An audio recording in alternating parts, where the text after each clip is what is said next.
Hello student, আজকের ভিডিওতে তোমাদেরকে আমি জানাবো যারা হিস্ট্রি মেজর রয়েছে যাদের সাবজেক্ট হিসেবে এবং যারা নতুন ফোর্থ সেমিস্টার উঠেছো তারা প্রত্যেকেই জানো এই বছর তোমাদের নতুন সিলেবাস, সম্পূর্ণ নতুন সিলেবাস। তো এই সিলেবাসটি আজকে তোমাদের আলোচনা করবো যে হিস্ট্রির মেজরে পেপার 1 এবং পেপার 2 তে তোমাদের কোন কোন ফ্যাক্টরস, কোন কোন বিষয় রয়েছে। দেখো, পেপার 1 এ রয়েছে India from the early medieval period to the rise of the Mughals. এখানে কি আছে, এই জায়গাটা ইংলিশে রয়েছে আর আমি লিখছি বাংলায় সেটা দিয়ে দিয়েছি। তো ইংরেজিতে দেখো কি আছে এখানে। ইউনিট 1 এ রয়েছে sources of history and historiography of the transition from centralised to decentralised India, the Rajputs of north India, Pals and Saints in Bengal, Kingdom of the South, polity, economy, society, religion and culture. মানে এখানে রয়েছে কেন্দ্রীভূত থেকে বিকেন্দ্রীভূত ভারতে উত্তরণের ইতিহাস এবং ইতিহাসের সূত্র, উত্তর ভারতের রাজপুত, বাংলায় পাল এবং সেন, দক্ষিণে রাজা, রাজনীতি, অর্থনীতি, সমাজ, ধর্ম, সংস্কৃতি ইত্যাদি। এই টুতে রয়েছে northern India under the Delhi sultanate, the Turkish invasions from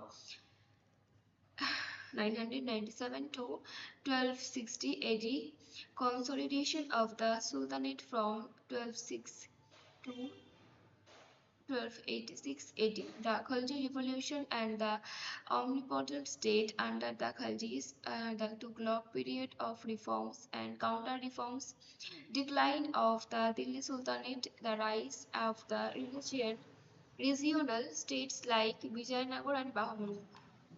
মৃত্যুতে রয়েছে দিল্লি সালতানাতের অধীনে উত্তর ভারত 797 থেকে 1206 পর্যন্ত, তুর্কি আক্রমণ 1206 থেকে 1286 খ্রিস্টাব্দ পর্যন্ত, সালতানাতের একীভূতকরণ, খলজি বিপ্লব এবং খলজিদের অধীনে সর্বশক্তিমান রাষ্ট্র, তুগলকের সময়কাল, সংস্কার, অঞ্চলের পুনর্গঠনের জন্য দিল্লি অঞ্চলের পুনর্গঠন, বিজয়নগর এবং বাহমনির মতো। ওকে, ইউনিট 3 রয়েছে Delhi on the eve of the Mughal ascent, Timur's invasions and the Sayyids and Lothis Babur's adventure, Babur's Central Asian connection, Humayun's misfortune, Sher Shah Sur and Afghan rule in India. Unit 3 রয়েছে মুঘল আরোহণের প্রাককালে দিল্লি তৈমুরের আক্রমণ, সৈয়দ লোদি বংশ etc. Unit 4 এ রয়েছে polity, economy, society and culture of sultanate India, ideas of state and kingship, new agrarian, commercial and industrial relations, urbanization, bhakti and Sufi philosophy, language, literature, art and architecture, Bengal and beyond Bengal. Unit 4 এ রয়েছে ভারতের রাজনীতি, অর্থনীতি এবং সুলতানের সময় ভারতের রাজনীতি, অর্থনীতি, সমাজ, সংস্কৃতি, রাষ্ট্র রাজস্বের ধারণা, এই সমস্তটা রয়েছে। আমি এখানে ডিটেইলে আর কিছু বলছি না। প্রথমে বলছিলাম বাংলায়, ইংরেজিতে, তারপরে বাংলায় রয়েছে, তারপরে তোমাদের একদম প্রারম্ভিক মধ্যযুগ থেকে মুঘলদের যে উত্থান সেই পর্যন্ত তোমাদের পেপার 1 এ পড়তে হচ্ছে। আমি নাম্বার সিলেকশনটা বলে দিচ্ছি, 75 মার্কস থাকবে, ঠিক আছে। সেখানে 60 মার্কস তোমাদেরকে রিটেন আসবে আর বাকিটা ইন্টারনাল, 15 নাম্বার ইন্টারনালে থাকছে।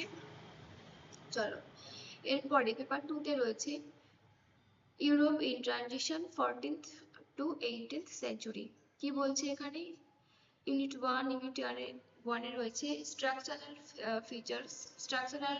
features of European feudalism, the Crusades and the 14th century crisis of European feudalism, decline of feudalism in Western Europe but its survival in Eastern Europe, ইউরোপে সামন্তবাদের কাঠামোগত বৈশিষ্ট্য, ক্রুসেড এবং 14th শতকে সামন্তবাদের সংকট, পশ্চিম ইউরোপে সামন্তবাদের পতন কিন্তু পূর্ব ইউরোপে টিকে থাকা। এটা আছে ইউনিট 1 এ।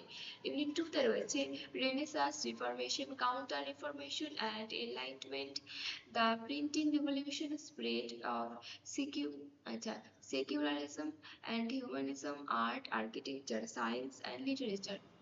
ইউনিট 3 তে রয়েছে geographical এক্সপ্লোরেশনস, commercial and price speculations, debates on European journey from feudalism to capitalism, through mercantilism, rise of the industrial societies.